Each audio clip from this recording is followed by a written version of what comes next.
Hey, let me just warn you that I'm in a weird mood today. So just get ready. Not that weirder than normal. Let me just say that. So, man, I just am in this place where I'm so passionate about seeing the church as a whole change and move forward and be passionate about Jesus again and change his mind. And, I lost he was one of my students, a kid named Hunter Bohannon. Some of you may know him.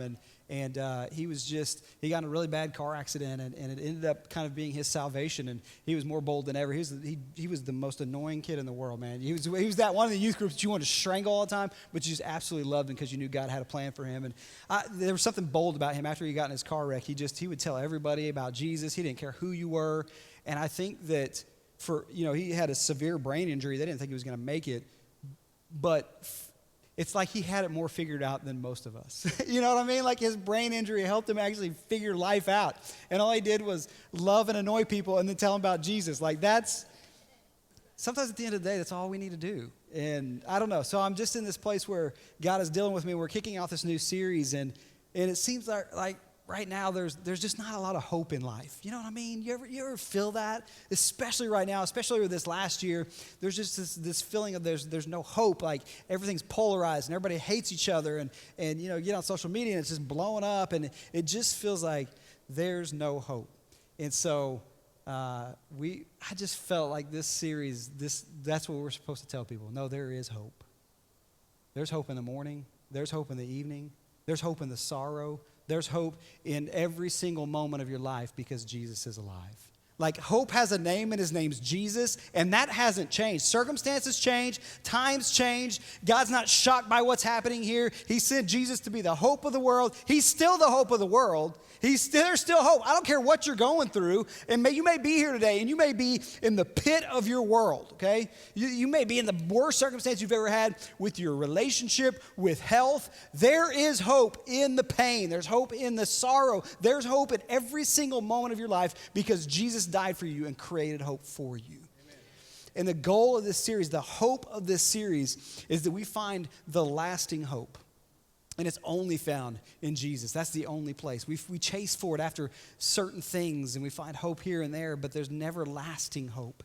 Even in our relationships, as much as we love spouses and kids, there's still moments of hopelessness, and Jesus is the only one who gives us that hope. And so over these next few weeks, we really want to pour into what does that look like in our lives, because the truth is many people do feel hopeless right now. And that's because most of the time, hope is dictated by our circumstances. We allow circumstances to determine what our hope is going to be. And for a lot of people right now, their circumstances have dictated that they can't have hope right now. Whatever the thing may be for you, that you shouldn't have hope because of this.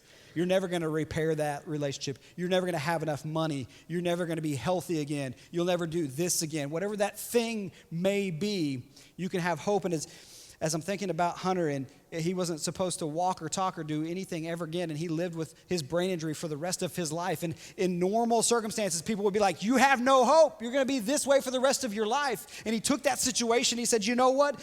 I have hope because of who Jesus is, and it doesn't matter what my circumstances are. I'm going to rise above that because I have a truth in my life that I have to get out. And that's what we can be, and that's who we can be when we're freed from those feelings and when we find hope in the only hope that lasts, and that's through Jesus Christ. So I'm going to need y'all with me today because today was a crazy day already. Our worship leader, Austin, who's just amazing and phenomenal, called me yesterday, and he was not feeling well and had a fever, and I'm like, you're fine. Just get over it. No, I get it. Yeah, it's Saturday, bro. Like, it's Saturday.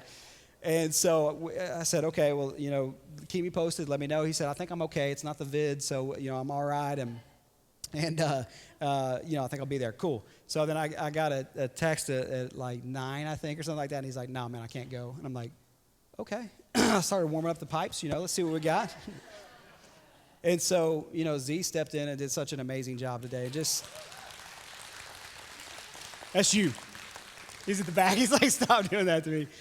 And I say stuff about the Foley family. I'm going to cut it but he's like, oh, okay, you just need me to step up and sing now? Okay, I'll do that too, because we're the Foleys, and that's what we do. me to build a doghouse for you right now? Okay, there you go.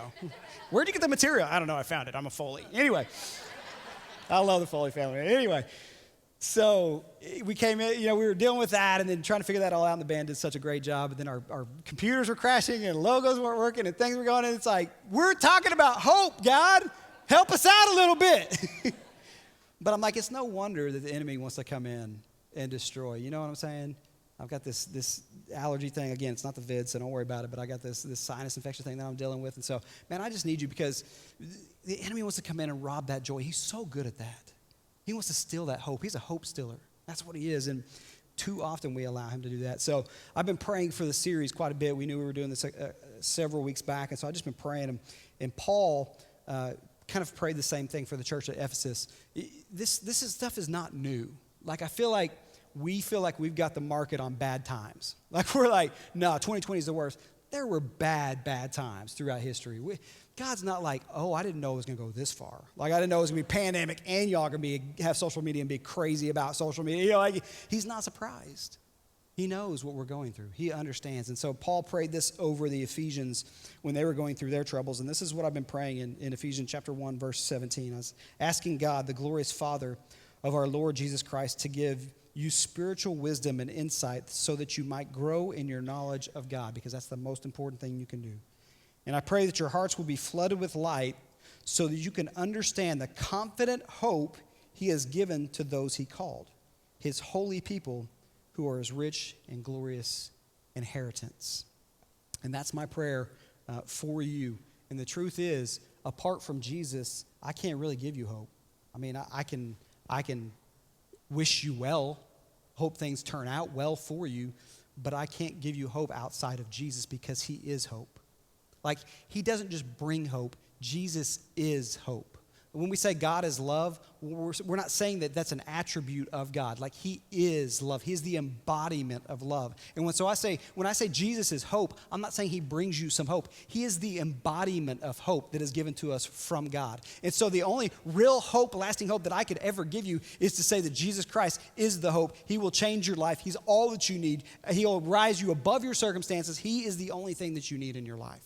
And outside of that, I can't really give you hope, because the hope is for God's people, which is why we should be the most hopeful. That's why churches should be busting their seams with people who are excited about life, who are rising above their circumstances. But I want to look at, over the next few weeks, a man named Joseph in the Bible. And I think his story fits really well, because for all intents and purposes, Joseph should not have been a hopeful person. He should have been pretty hopeless. He probably should have given up about 5 times, like tapped out. I'm done. Why are you doing this to me, God? And so I want to look at his story, because we see a guy who had every reason to say, well, I can't find hope because of this. But instead, he decided to rise above his circumstances to find hope in God. And God used that. He used his pain and his suffering and his story, not just for his salvation, but for salvation for an entire nation, we're going to see. And so I think it's so fitting for where we're at right now, given the circumstances that we live in. And so I'm praying for you that over this series, that God will free you and he will bring you into this hope that doesn't make any sense. And it only comes through him, because listen, there is hope. Stop believing the lie that this world is telling us, that there's no hope because we're so polarized or whatever the thing may be. There is hope, and his name is Jesus. And the truth is, I think when we go through things like this, we feel like God is distant. Like, God, where are you at? And it tells us, Jesus himself tells us in Revelation chapter 3 that I'm right here. This is what he says. Look, I stand at the door and knock. If you hear my voice and open the door, I will come in and we'll share a meal together as friends. Jesus says, no, I'm right here. I'm available 24/7.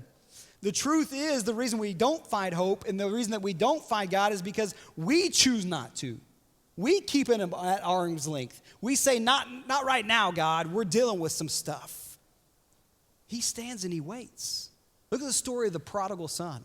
The prodigal son, he spends all of his money. He runs away from home, takes his money, takes his inheritance. He spends it in crazy, wild living and does all these things, right? Should be kicked out of his home. But he decides to come back, and what does the father do? And the father represents God. He runs out to him with arms wide open. I'm right here, son. Hugs him, kisses him. Hey, come on in. We're gonna throw a party in your honor. God's not distant. He's not angry. He's not back saying, you better get your stuff together, then come see me. God's right there waiting at the door. And he's like, all you have to do is open it up. I'll come in with you, and I'll change everything. But he gives us free will to decide what we're going to do with that. And I think a lot of the reason that people don't experience hope is because we keep God from us. It's not the other way around. And I think as we look to the beginning of Joseph's story, that we see maybe 3 reasons why we keep God away. And that's for people who don't know God at all, and I hope there's some people like that here. We want this to be a place where you can come and find God and start this journey with him. But it's also, I want us to find ourselves in this story if we know God and maybe we haven't fully connected with him. Like we've said we're a Christian for a long time, but you couldn't tell it by the way that we live kind of thing. And for some of us, we've just been hit with some circumstances and we need to be reminded about where our hope comes from. And it's not in our circumstances, it's in our Savior. That's pretty good. I didn't say that first service. Y'all, 9 o'clock was crazy. I'm going to be honest. I told them, I said, record the second service because there's no way we're putting first service out. It was nuts. I was off the rails. So, yeah. Anyway, I got to look at my mom because she was on me early. But anyway, I told you I'm in a weird place today. So I want to look at the story. And again, I want to look at just the kind of the beginning of it. A little bit of a background. We're here in Genesis chapter 37. And right now, the Israelites, God's chosen people, so they represent us as God's people. They're living in the land of Canaan. It's actually called the story of Jacob, but it highlights Joseph mainly. And Jacob is Abraham's grandson. So you have Abraham, Isaac, Jacob. So he's one of the patriarchs of faith, right? He's one that we talk about a lot. We're going to talk about his sons, and that was really important to Israel. And so that's kind of where we're at right now with them living in the land of Canaan. And I want to read just the first 3 verses here in verse 37 to kind of give us some context. It says, so Jacob settled again in the land of Canaan, where his father had lived as a foreigner. This is the account of Jacob and his family. When Joseph was 17 years old, he often tended his father's flocks. He worked for his half-brothers, the sons of his father's wives, Bilhah and Zilpah. But Joseph reported to his father some of the bad things his brothers were doing. Joseph was a snitch. My version. You know what that is? Snitches get stitches. Anyway. Jacob loved Joseph more than any of his other children because Joseph had been born to him in his old age. So one day, Jacob had a special gift made for Joseph, a beautiful robe. Now stop there because this is really important to understand the context of what's happening. So Jacob, as I said, is the great-grandson or the grandson of Abraham. So he settles in this land and he's going to have children and extend the Israelites' reach and all of that stuff. So he plans to marry a girl named Rachel, and her dad's name is Laban. So they go through the courting rituals and all the stuff that they did back in the day, and he intends to marry Rachel. Well, Laban has another daughter named Leah, and Leah is ugly. Loosen up, that's the Bible. All right, it says it. Y'all, the Bible's crazy. You guys think I'm crazy. If you read this, it's pretty crazy. She was rough looking. That's the point of it.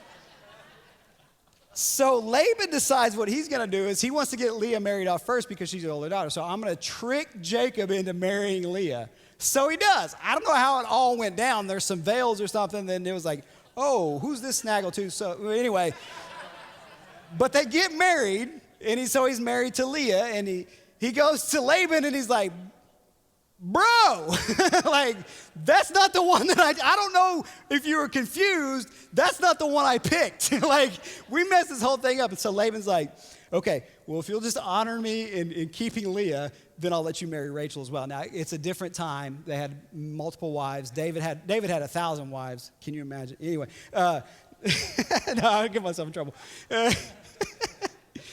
So it wasn't uncommon to have multiple wives, and so he marries Rachel. So he's got Rachel and Snaggle, and they're in this. That's the one that got me in trouble first service. So, I'm sorry. That's terrible. That is terrible. Lord, I apologize. Let me take a drink to cleanse my palate here. Lord, forgive me. All right. So, but what this does is it creates a lot of adversity inside the home. There's a lot of competition, obviously, for his attention, but also just when you So here's the thing about the Bible. We read it like it's Harry Potter or something, like, oh, that's a good story. No, these are real life events that happen, okay? The man was really standing at the altar, married a lady, lifted up the veil, and was someone different, okay? So can you imagine getting into that household, the dynamics there? And what happened is Rachel couldn't have children in the beginning. And so she gave Jacob her handmaid. And so again, different time. Okay, I get it. It was really important to have kids because they were trying to grow the Israelite nation. So he started having kids with her handmaiden, and then Leah started having sons. And then Leah couldn't have any more sons, so she gave Jacob her handmaiden. And so he's having sons with her as well. And then Rachel finally gets pregnant and has Joseph. Okay, now we see why Joseph is the favorite, because he's the first son born to the one that he really loved and wanted to have kids with. She also has Ben, who's the younger brother. So Joseph is the 11th oldest brother of 12 in a crazy household. Y'all think you have messed up family stories? Have any of you accidentally got married to someone else's sister? I'm going to say probably not. Maybe some twin stuff, I don't know. But other than that, that's weird. That's the beginning of Joseph's life. This is what he's born into. And the reason it's so important to understand that is because we see the first excuse that Joseph can make. Well, I can't, or I'll never, because my family did this. And I don't want to make light of family stuff. I've got family stuff that's crazy and all those things. I got stories too. But I feel like a lot of times we can blame family for why we can't do whatever we're being called to do or be the person that we're called to be. And Joseph had every right to do that. I mean, he was born into a really crazy situation.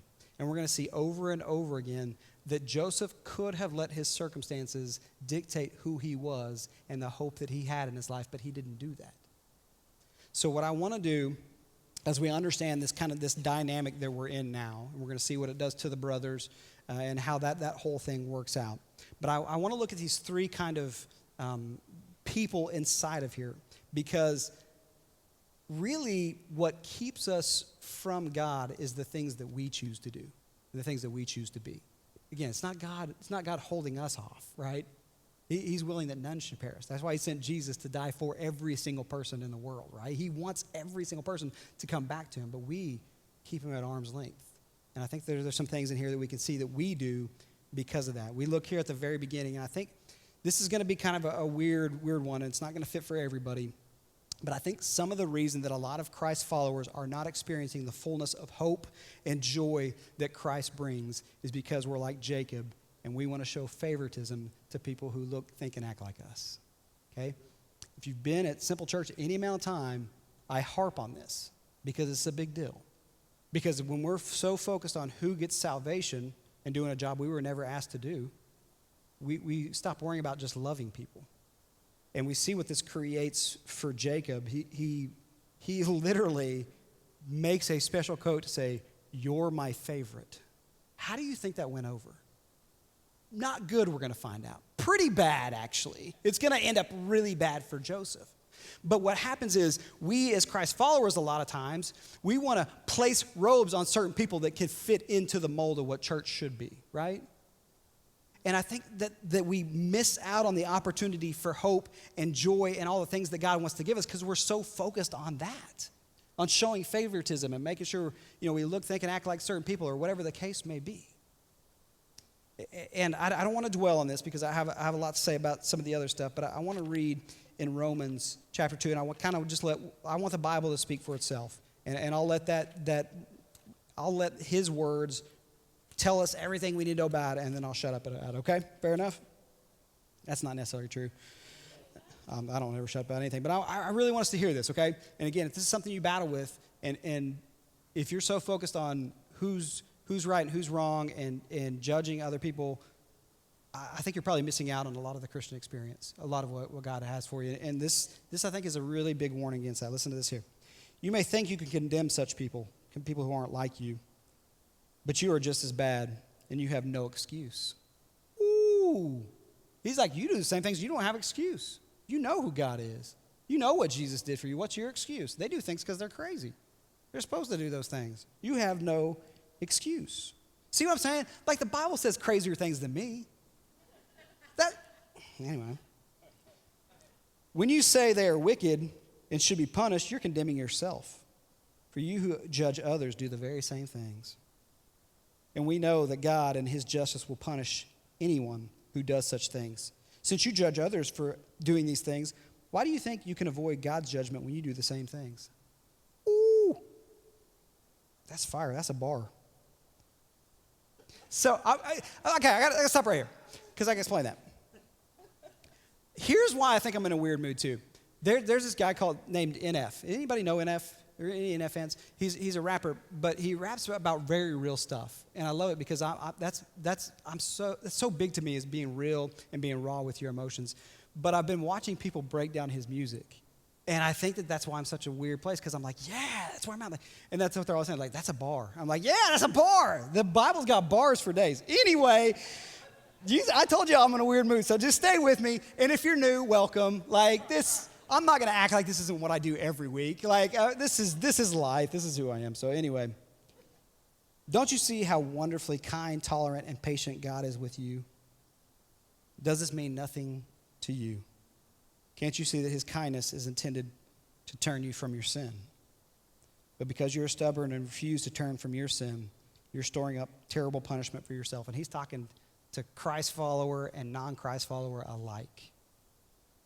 For a day of anger is coming when God's righteous judgment will be revealed. He will judge everyone according to what they have done. And let me just settle some of y'all down so you don't have to get out on your Facebook later. He's going to take care of everybody, all right? They're going to get theirs. Anyway. Okay, sorry. I'm sorry. I told you in a weird place. Calm down. He will judge everyone according to what they have done. He will give eternal life to those who keep on doing good, seeking after the glory and honor and immortality that God offers. But he will pour out his anger and wrath on those who live for themselves, who refuse to obey the truth and instead live lives of wickedness. There will be trouble and calamity for everyone who keeps on doing what is evil, for the Jew first and also for the Gentile. But there will be glory and honor and peace from God for all who do good, for the Jew first and for the Gentile, for God does not show favoritism. Like I said, enough said. I'll let the Bible speak for itself.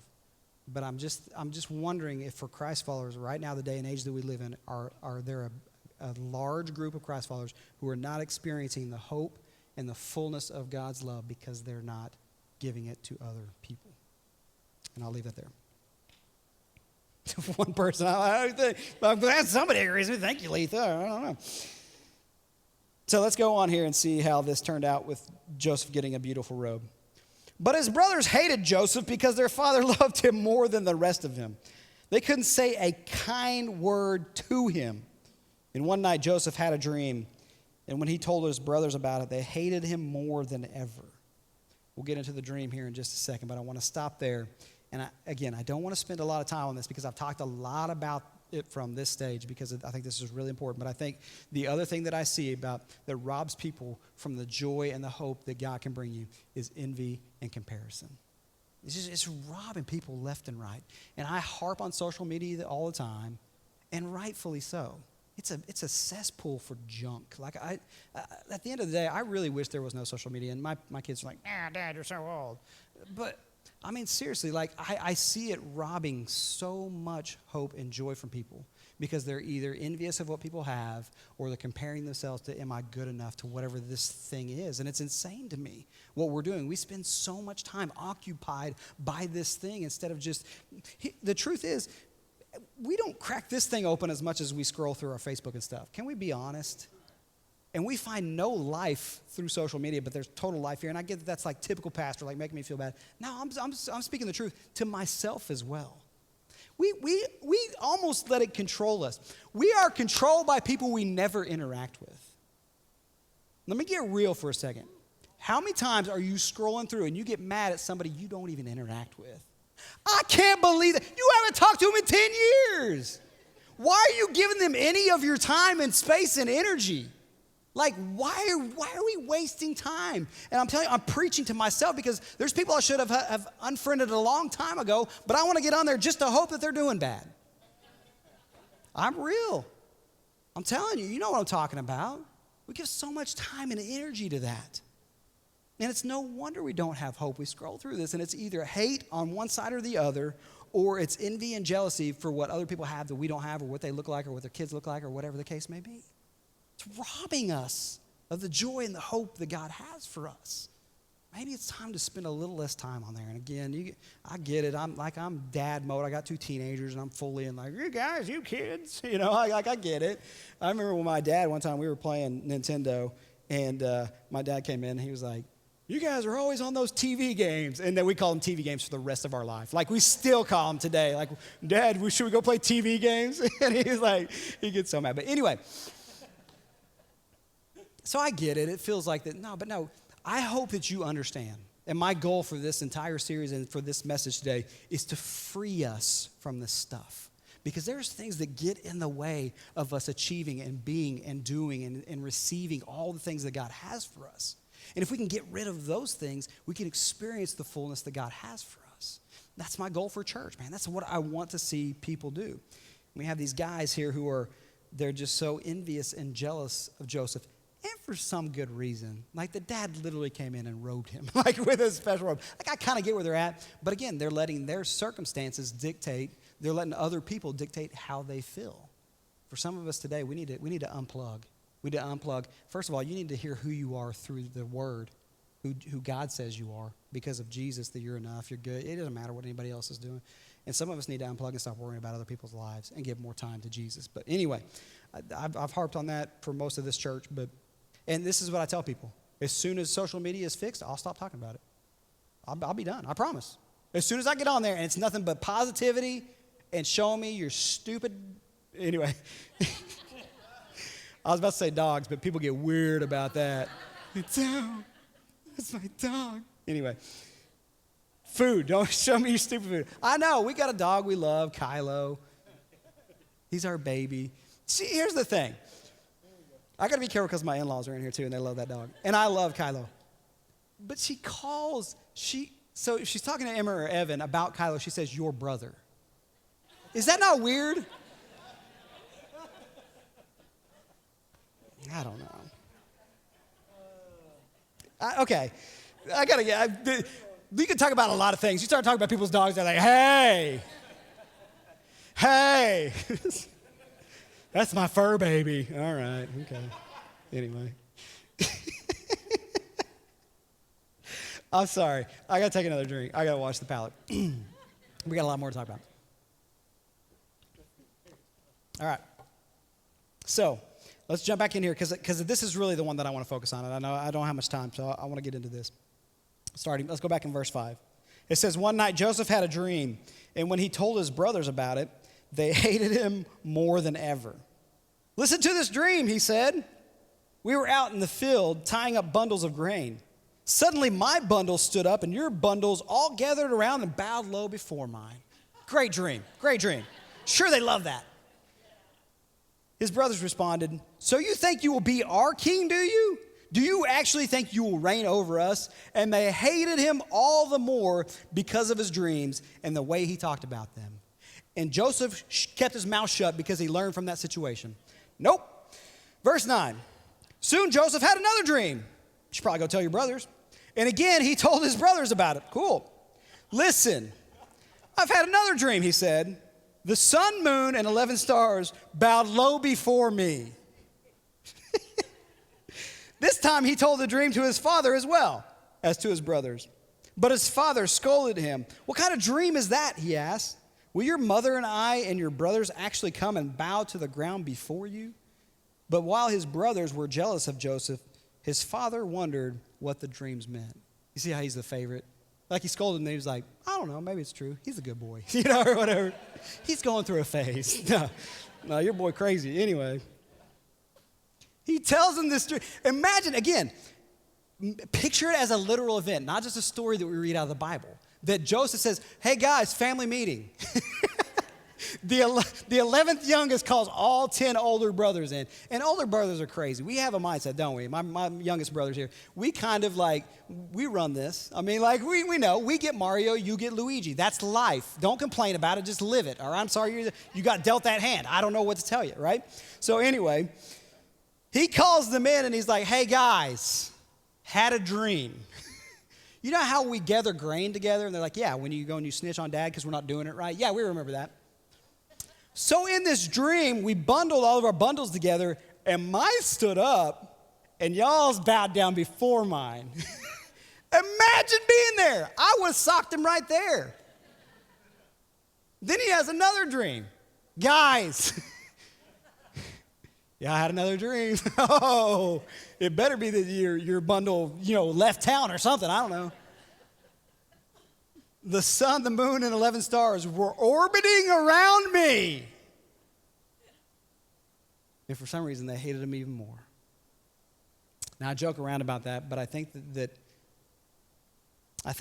the biggest deterrent for hope, but also the biggest deterrent for people coming to Christ is pride. Pride is the number one thing that keeps us separated from Jesus. It's what keeps Christ followers separated from Jesus, from not living their full life. And there's so many different levels to pride. And most of the time, I think I could boil everything down that we do that separates us from God to pride.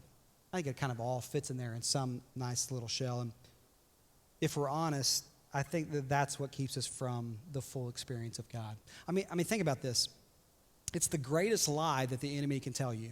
You don't need God. You're good on your own. You don't need God. The enemy's been saying that from the very beginning. Think about the garden. Think about Adam and Eve. When the serpent, Satan, came to Eve, what did he say? If you eat this fruit, you will be like God. What did he play into? That instinct that it's about me and I want to create my own world and be my own God. That's why she took the bite, because she's like, oh, I can be my own God. I can be who I want to be. Because in this crazy world, what we've done is we've convinced ourselves that if we give our lives over to someone else, we're not going to experience the fullness of what this life has for us. Think about that. That's why we sin. If we truly believed that God is everything that we need, that if we truly believe that, because that's what we say when we say yes to Jesus, like, you're Lord of my life, you're number one, we would never sin again. But what sin is, it's us saying, I'm going to do it my way because I believe right now that this is the thing that's going to make me happy because you can't make me happy enough. That's what sin is at its core. Pride keeps us from that because we've been tricked into thinking that if we are accountable to somebody, we're gonna be missing out on life. That's why people don't go to church. Y'all are boring and you have a bunch of rules. No, I'm sorry that some people presented it that way, but that's what we think is going to happen. The church has allowed that to creep in, and we actually, as Christ followers, think that. If I fully follow Jesus with everything that I have, I'm going to miss out on some part of life because I'm now not responsible for my own life. If we're just at the core of what we believe, otherwise, here's the truth. Let me just be completely honest to free us from this. If that was not the case, then we would be passionate, Jesus-only people out in this world. And that's not the church. I'm telling you right now. That's not the church. It's like beating heads to get people to serve. It's like people don't want to give because the church wants money. We don't go out. I don't see people posting stuff about Jesus all the time. And again, it's going to sound as like, here's this pastor harping. I'm speaking to myself, okay? What I'm saying is, the truth is that our pride has gotten in our way. And just like in the very beginning with Adam and Eve, we've allowed it to creep in and say, no, we're going to do things our way.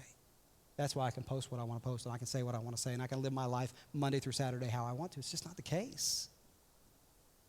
And again, my goal through this is to free us, not to, again, if you feel like the church is a bunch of regulation stuff, just stop coming because you've missed the whole point. It's to bring you the freedom that you were supposed to experience. That's why Jesus said, I came to give them life and life to the fullest. Because that's where real life happens. It's found in Jesus alone. Again, go back to the very beginning, what I said. Hope is Jesus. And so that's where our freedom comes from. But we've been tricked into thinking that somehow we're going to miss out on life if we fully give ourselves over to this. That's why people are okay with being lukewarm Christians. And it's not the place that you need to be. You actually get more freedom when you give yourself over to Christ and experience more life than you ever thought that you would. Let me tell you this, and this I want you guys to hear me fully. This is a safe space for people to come and find God. If you're an atheist, I'm glad you're here. But this is how the lie works. The lie convinces people that it makes more sense to not believe in God and to believe in, here's the prevailing thought for atheism. So if you say you're an atheist, this is what you have to believe. That there is a random universe spitting machine that has spit out just the right universe for us to be here today. Well, where did that machine come from? I don't know. But that's, the pride of life has tricked people so much that they are willing to believe that so that they don't have to be accountable to God. Isn't that crazy? And again, if you're atheist, welcome. I'm here to have a conversation with you. I understand that. I struggle a lot with my doubt and my faith and all those things. But I'm saying that's what you believe if you say you're an atheist, that there's no God. And while I'm knocking atheism, if you live like an atheist, but say you're a Christian, it's the same thing for you. You just placed your false pride. You placed false hope in Jesus. Did I tick everybody off? Because that was my goal right there. I don't even know. Like, no, it's not about ticking off. Like, I don't care about any of that. I'm not here for shock value. I want the truth to set you free. God, I'm like Hulk my jacket. I'm like, I got a little coated. You know, I'm like, there's so much more to this life. And we got to break free. We got to break free from these false chains that say, go out and live your life how you want to, Monday through Saturday. As long as you come and sit in a chair or a pew for an hour, you're good to go. No. And then you wonder why we don't experience hope. We wonder why we walk around like, oh, my life. No. There's so much more hope for us. There's so much more that he has for you. And I've been there where I was sulking and I, experience that I went through with my last church. I've been there where I just go, why is me? And all these. I realize so much now that had I not experienced that, I could not be the person that I am.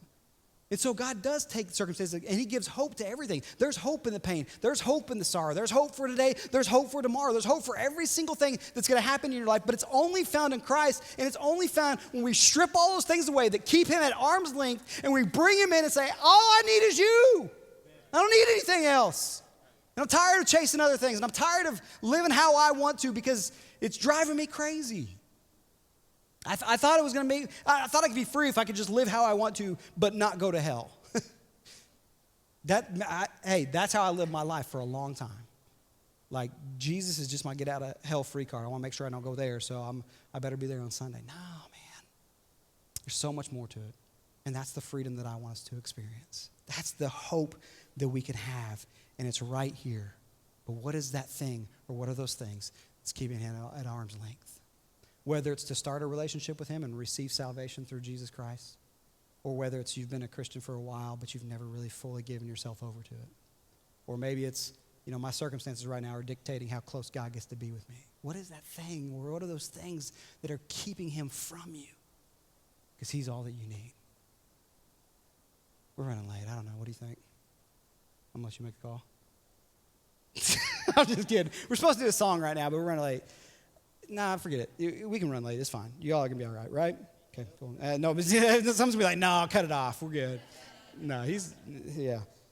Because here's the thing. I want this time to be able to commit our hearts, because I think that Jesus is going to do something I know Jesus is going to do something over these next few weeks. The Holy Spirit's going to come in, and he's going to change some lives. And it may be starting the path, salvation, people being saved from hell. But I also think it's going to be people taking this serious and finding their hope again in Jesus and pouring themselves fully into it and rising above their circumstances and everything in life. So I want to pray for you, and then we're going to sing together. Father, thank you for your word, and thank you for the foolishness of preaching. Man, I fully believe that your Spirit speaks, and I just pray right now for each and every person in here. The truth is, we all have things in our life that get in the way. For a lot of us, it's probably pride. Creeps up on us. It tricks us into thinking things that aren't true. That life would be easier if we didn't have all these rules and regulations, or if I didn't have to do this, or be nice to this person, or whatever the case may be. But the truth is, all that's there for our freedom. for us to have the true hope that only you can bring. And so today, I just pray right now that every single person in this room just searches their heart. Like seriously looks inside themselves to say, where am I really at with this whole thing? Because as Christ followers, we should be the most hopeful people on this planet. Man, it should just be beaming out of us. But the truth is that's not the case, really. And so I just pray right now that you would convict us, but you would just give us that hope that only you can bring. And so help us wherever we're at on the journey. Maybe we need to start the journey with you through salvation. Maybe we need to reconnect with you, or maybe we just need to get serious right now. Whatever the case may be, as we sing this song, I just pray that you just impress that on our hearts.